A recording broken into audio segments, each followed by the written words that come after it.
So the first thing I'm going to talk about is that a sequel to the Super Mario's Brother animated movie that was done by Illumination is coming in 2026.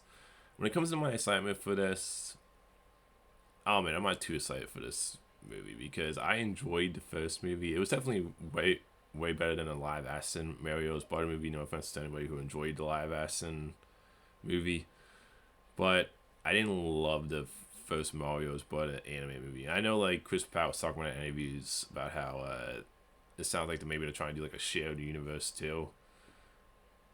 And when it comes to my, like I said, my assignment for the sequel, it's like I'm interested in it, but I'm not overly excited. Like I just hope they kind of improve on the stuff about the first movie. But I can definitely understand why they're doing a sequel. The movie made over $1 billion. It's one of the highest grossing animated movies. So I can definitely, and it's just a popular character, so I can definitely understand why they're doing a sequel. And like I said, I enjoyed the first one. I didn't love it, so I have some interest in it, but I'm not overly excited for the sequel. Hopefully, they, like I said, improve on the stuff from the first movie. The next thing I want to talk about is that Michael Keaton was talking about how he was surprised how emotional Beetlejuice 2 is going to be. This just makes me more excited for Beetlejuice 2. I love the first Beetlejuice. It's one of my favorite Tim Burton movies. It's one of my favorite roles with Michael Keaton. And it just actually makes me even more excited because when I think of Beetlejuice, I don't think of like emotional. So it's interesting that it sounds like there's going to be an emotional element to the story with the second one. And look, like I said, I love the first one, but I wouldn't call it one of the most emotional movies. But I think it's awesome that it sounds like there will be like an emotional element to the sequel. And it's, like I said, this makes me more excited. I'm hoping this is one of those sequels that lives up to the original. Like either better than the original or at least lives up to the original. Because, like I said, the original Beetlejuice movie is a great movie. And he was talking about like the visual effects and all that too a little bit. How it's gonna have the same kind of look of the original Beetlejuice movie. Because I think in the original Beetlejuice movie, also was more practical and stop motion. So this just makes me more excited for Beetlejuice 2. Definitely can't wait for the sequel. Next thing is Sony has announced that they're going to be putting out the first two Tobey Maguire Spider-Man movies, the two Andrew Garfield ones, and the three Tom Holland Spider-Man movies back in theaters for I think like a limited release, for like a day release this year. Which I think this is awesome that they're doing that. I think it's to celebrate apparently like Sony's 100th anniversary or something like that. But I think this is great for people who didn't check those movies out.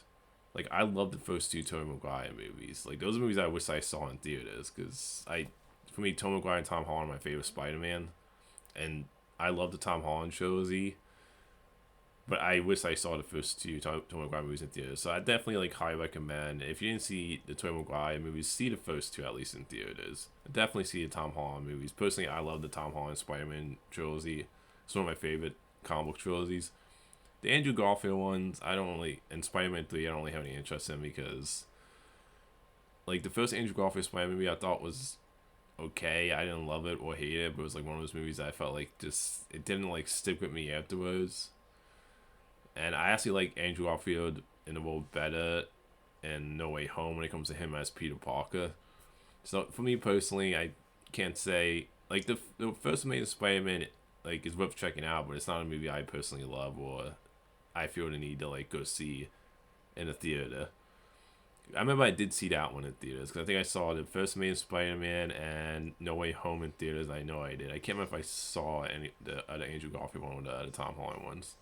But this is definitely, I think, a great thing for Spider-Man fans. And like I said, go check out the first two original Tobey Maguire movies and the Tom Holland ones. And I would say the first Amazing Spider-Man movie is decent.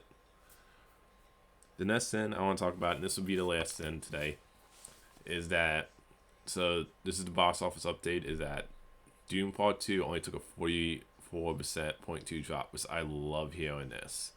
Because I said this in my video, in one of my past videos, how, look, I think Dune Part 2 is going to have great likes at the box office. It always does have. I mean, the fact it only took a 44% drop off, that's what you want to hear. Like, you want your movie to take, like, like between a 50 and 60 area drop off. And the fact it took a 44% drop off, it just shows how, like, how much people are loving Dune Part 2 and how many people are going back to see it again. Like, this movie's going to make way more than the first movie. And I definitely think with how it's doing, you're gonna see the third movie. So I think this is great news for a movie that deserves it. Like, to me, that Dune Part 2 is a fantastic movie, the best movie of this year so far, in my opinion, when it comes to story, when it comes to the whole cast being given great performances in that movie. Like, everybody is fantastic in that movie. So I'm glad to see a movie that I personally love that's doing really well. And then the other part of the box office update is that Kung Fu Panda 2 overseeded expectations, where it was predicting it was going to debut to 50 as an opening weekend, but it actually debuted to 58, so it became the second highest opening for the Kung Fu Panda movies. And I think that's awesome, because the first Kung Fu Panda movie opened to 60, and then the second one opened to 47, and then the third one, I believe, opened to 41. The fact that you had a few years since the last movie, that the newest one that opened with the second highest opening for the franchise, I think is awesome, and it's getting good word of mouth, so I think that's going to help that movie. And most importantly, I think it's just great to see the box office doing well. I've been saying on my Facebook post, like, the first 2 months of this year were really slow. And I think Moss, in my opinion, is where you really are seeing people excited for, like, movies, like, for a lot of movies that are coming out. First 2 months, in my opinion, really didn't have anything I felt like people were excited for film-wise, that they go like, oh, you gotta see it in theaters.